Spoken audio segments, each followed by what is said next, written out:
Apa kabar Sobat Garasi Norman? Tetap di Garasi Norman. Sobat Garasi Norman, semoga semuanya sehat dan kita manfaatkan dengan stay di rumah. Kita buat aktivitas yang memang bermanfaat. Sobat Garasi Norman, kali ini saya akan mereview Toyota Land Cruiser FJ40. Toyota Land Cruiser ini sangat legendaris sobat, dan saya pernah keluarga kami dulu pernah memiliki Toyota Land Cruiser FJ40 ini. Di depan Garasi Norman ada beberapa merek diecast Toyota Land Cruiser FJ40. Kalau lihat dari sebelah kanan ini ada produk dari Hot Wheels, lalu yang merah ini produk dari Majorette, yang kuning ini produk dari Matchbox, lalu yang tiga ini dari Johnny Lightning sobat. Dan saya juga heran melihat posisi yang merah ini sobat. Ini adalah FJ40 Toyota Land Cruiser, produk dari Majorette, dan bentuknya itu lebih besar sobat. Jadi rupanya pabrik-pabrik diecast di seluruh dunia, terutama di Cina ya, atau di Thailand, ini bentuknya dia selalu mengatakan di kotaknya atau di plastiknya, pembungkusnya itu tertulis di situ adalah skala 1:64.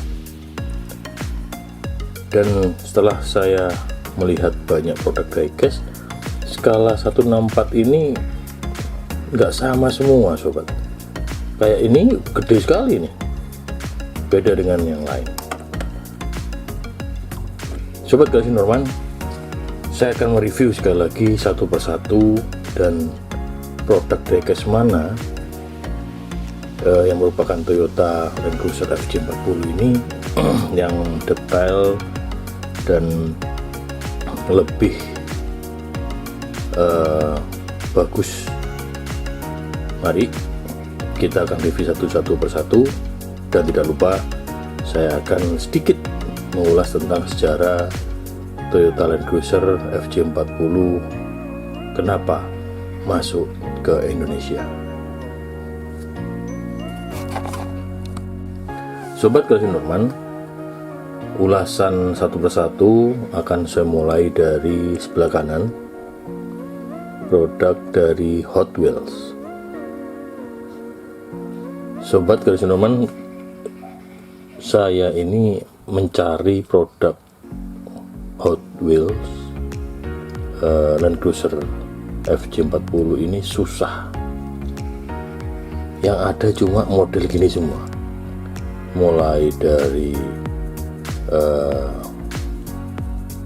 toko online sampai saya mencari ke toko atau tempat yang memang dia jual mainan, dan susah saya nyari model yang lebih bagus dan cruiser ini yang dengan merek Hot Wheels. Jadi rupanya Hot Wheels ini membuat produk diecast dan cruiser FJ40 ini cuma seperti ini. Dan saya mencari yang kayak biasa karena saya suka Hot Wheels yang Real Raiders, tapi juga susah juga, nggak adanya ini. Dan sobat Garasi Norman lihat, sangat sederhana sekali bentuknya, sederhana, biasa sekali. Ini sobat, ini produk dari Hot Wheels. Berikutnya produk dari Majorette, yang saya katakan tadi skala 1/64 tapi bongsor.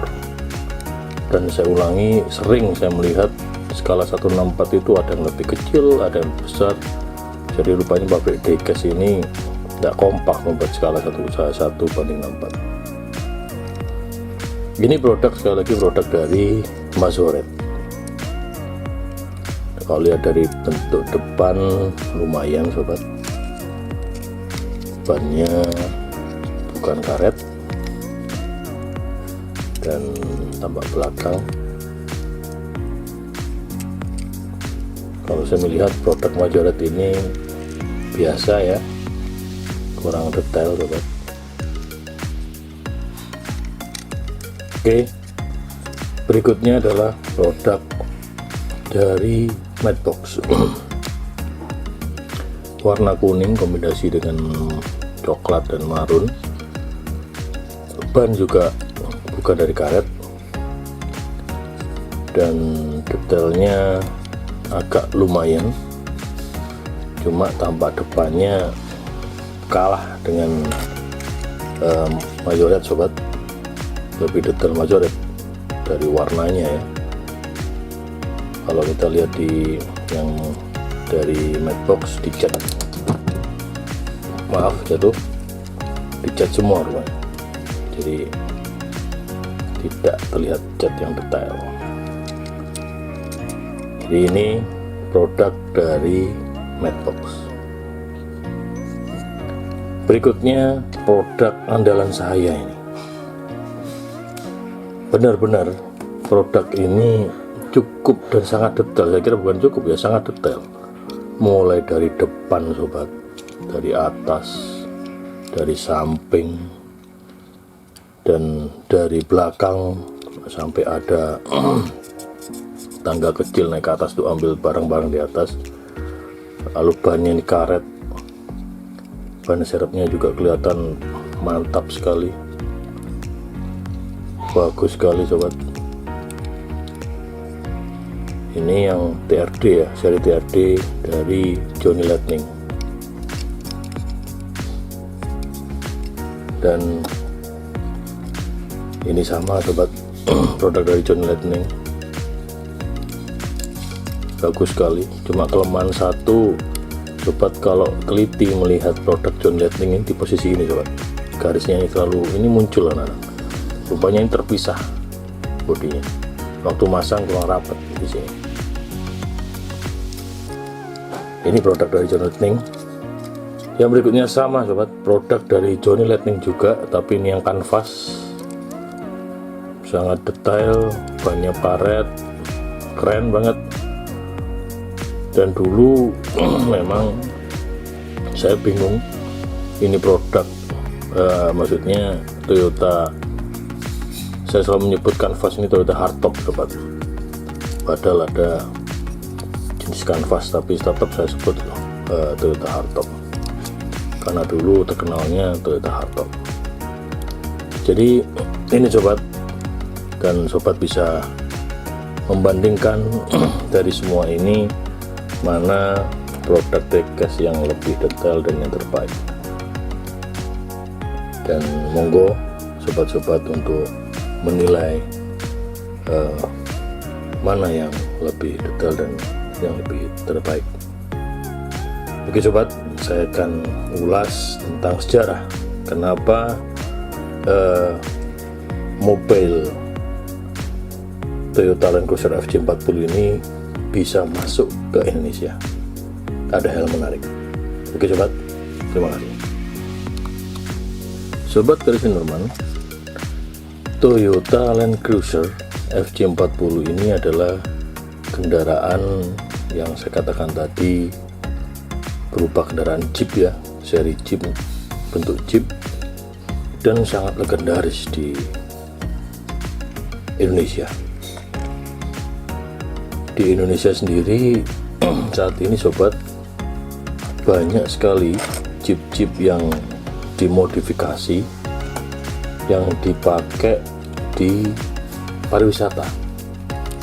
Kalau saya melihat banyak Jeep-Jeep ini dimodifikasi, dan dengan tahun-tahun yang lama sobat ya, pasti mereka memodifikasi dibuat untuk di tempat pariwisata, untuk mengangkut turis. Contohnya di Gunung Bromo, sobat.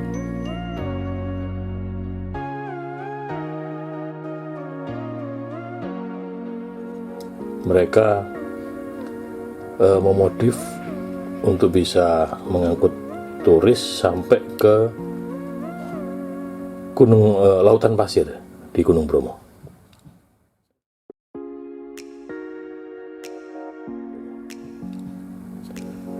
Canon jumlahnya ratusan, sobat. Saya juga heran, sebelum ada Jeep ini FJ40 hardtop ini masuk ke kawasan Bromo,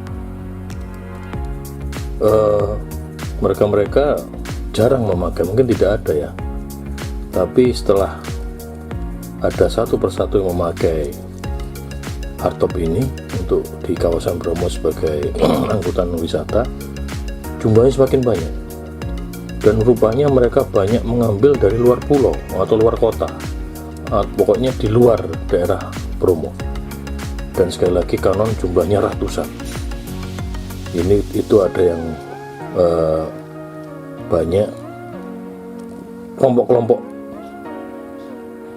yang memiliki Jeep tersebut.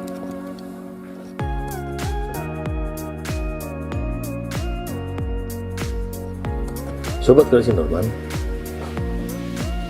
mobil di Indonesia ini panggilan kesayangannya adalah Toyota hardtop. Saya katakan tadi, hardtop itu karena posisi di atasnya yang tertutup rapi seperti ini dari besi, tapi kalau ini kan kanvas, yang dari kain ya. Padahal Toyota Land Cruiser FJ40 ini cuma tidak hanya punya model hardtop saja, sobat, tapi juga model kanvas. Namun tetap saja banyak yang memanggil Toyota Land Cruiser FJ40 ini dengan model kanvas ini dipanggil dengan sebutan Toyota hardtop. Ini yang saya juga heran. Sobat Garasi Norman, Toyota FJ40 ini masuk ke Indonesia pada tahun 60-an. Jadi Toyota FJ40 ini masuk di Indonesia pada tahun 60-an. Konon ini yang menarik, sobat. Kenapa sampai bisa masuk ke Indonesia? Ini gara-gara rombongan pejabat Indonesia yang saat itu mengunjungi Jepang terpukau dengan penampilan pasukan bela diri Jepang atau disebut Jeitai. Mereka memakai Toyota Land Cruiser FJ40 sebagai salah satu kendaraan armada tempurnya. Nah, ini gara-gara pejabat Indonesia ke Jepang melihat penampilan pasukan bela diri dari Jepang yang memakai Toyota Land Cruiser. Singkat cerita, sobat, akhirnya pemerintah Indonesia mendatangkan Toyota Land Cruiser ini. Jadi akhirnya bisa kita tebak siapa pengguna pertama Toyota Land Cruiser, yaitu kalangan baju hijau alias militer. Karena kita sering melihat mobil-mobil militer mereka zaman dulu ini Toyota Land Cruiser semua. Jadi itu, sobat, ulasan saya dan sedikit sejarah kenapa Toyota Land Cruiser bisa masuk ke Indonesia. Dan jangan lupa, sobat, subscribe Garasi Norman, komentar silahkan, dan mohon di share ke teman-teman agar saya tetap semangat untuk bisa mereview produk-produk diecast yang ada di Indonesia. Oke, sobat, terima kasih. Jangan lupa sekali lagi subscribe. Salam tetap di Garasi Norman.